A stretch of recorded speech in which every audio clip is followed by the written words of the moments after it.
Hello and welcome back to another Banking App Insight session. And today we are looking at the UK legacy banks, or the traditional banks in the UK. And in particular, we're going to dive into Barclays, who traditionally have been great performers, but really over the last 3 months, they have dropped in their rankings month on month and are potentially at the lowest ranking point that they have been at this year.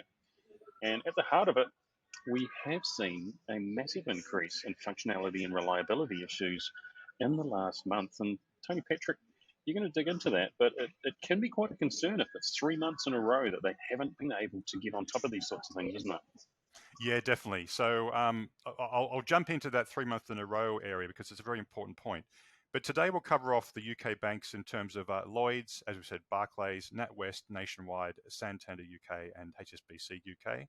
So let's jump into one of the first views we'd like to look at, which is what are the trends? So that just helps us understand what's going on in the market here. I'll put HSBC in here to give us some context. We've seen their rise over the past few months because they've had problems, systemic problems with some back-end issues that are causing problems across the board for them. They've actually picked up in line with some other banks, but that's sort of dropped recently. So they're still sort of a bit lower than others, and they need to watch out they don't sort of go back down they were before. Let's remove this HSBC so we can get our scale back into some sort of order because it was very low. And again, potentially here we can see that Santander's had some issues in July. They've picked themselves up into September. But one of the things I can see here is that Barclays is actually moving. It was competing well with the likes of Lloyds up the top there, which is one of the best global performers. But Barclays was competing up there. But from June, it's dropped month on month. And it's fairly flat July to August, 4.3, 4.3. But again, it's continued down from that point on. So we need to understand what's happened between June and September and what can Barclays do to fix that. So let's have a brief look. And a good way to look at this is this coming from Android and iOS? Now, it's not sort of obvious. There's no clear direction. But one of the things we do see is that the volume of data coming through for this particular bank is Google Play, so Android. And that trend we can see there, that movement down, is sort of reflecting what we saw in that main data there. The iOS one jumps around a fair bit there, but we can see it is coming from Android. But what we can see, or a bit of both though. Let's jump in though and have a look at so one of our standard views around our pain points. So we're looking at here is the pain points happening across 4 key areas. What I might do is I'll order this so it spells out our acronym nicely. So security, authentication, usability, reliability, and functionality. This is our SURF analysis. So it looks at these 4 key areas where you need to perform on, and these are pain points. So getting these things right and make sure your score remains stable and reliable at the top. But we can see there, obviously a higher number is worse. So we're comparing June to September, and it's a lot worse on reliability. So we can see here security and authentication, logging in, it's got slightly worse, but it's not a major jump. We can see there's still some issues there. What we can see though is reliability has jumped up in a big way. What we can do is just select that and have a look at a bit of detail. First thing we can do is have a quick glance about what's over-indexing, which particular categorical variables over-indexing. Obviously Barclays, because this is Barclays data. We can see it's Google Play, so an Android issue. And we can see it's actually version 2.65.2 of the app. So the most recent version has caused these issues, and it looks like it's something that if they don't address this soon, this could continue moving on and on, month on month.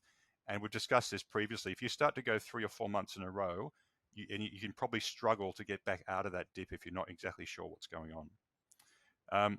So let's move forward slightly and have a look at what's actually gone on. So this is looking at those same things we just saw before. So the SURF analysis.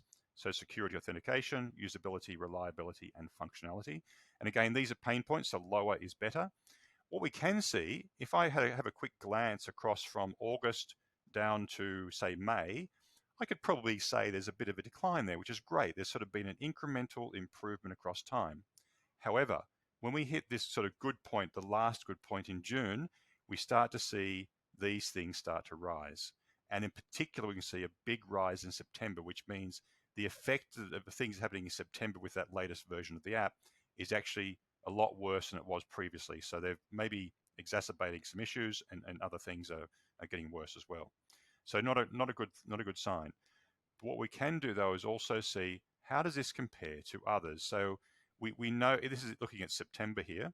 We know that Barclays is sort of up the top there with the likes of Lloyd's, but you can see in September though these issues are actually a lot higher than others, particularly this reliability and functionality issues that are going on. Again, we talked about security authentication. It's not coming from that because we can see they're fairly lined up with others. But one of the things here I can see is that we've got functionality is actually fairly high in terms of pain points for Barclays. Let's have a look at that in a bit more detail because that is a clear problem area. So again, what we can do here is we can look at a few things. I can look at a summary of what's going on. I can probably the best way to do it is explain here. Let's have a look at a few things. Number one, I can look at it from a segment perspective. So this is looking at our, we looked at this before, but this is looking at any categorical variables in my data. I can see what's over-indexing. As I said before, of course, it's Barclays, but it's Android and version 2.65.2. But let's have a look, though. What's happening inside here? What was the problem with this functionality? What's going on? So very quickly, I can see something that stands out to me. There's something wrong with the calendar. The calendar view, it's in red, which means there's a problem there. Let's double click on that and actually understand what's going on in September here. So let's filter here. I might just leave it as it is because these are sort of looks like a lot of negative stuff coming through. So the calendar view crashes. It logs me out of the application. It just doesn't work. It's the only function I need, and it doesn't work for me. Again, this is just looking at things like your balances and things like that, and upcoming payments and things like that. And it looks like it's not working for customers. Even this customer here who gave a 4, we can see there that the calendar view crashes. It used to be useful, but it's gone now. So again, this version of the app is causing an issue. Let's have a look actually what version that might be. And what I'll do in here, I'll add a few variables I can see against each comment and go back. And what I can see here is something very familiar. I can see version 2.65.2 with Google Play is causing these issues across the board. So that is where Barclays needs to focus right now. But of course, there's other things going on. I've just gone down one path here. They need to obviously focus on these to bring these numbers up. And again, as I said, if this continues across time, you start to bring up things like the churn, people threatening churn as part of this. So it needs to be fixed ASAP.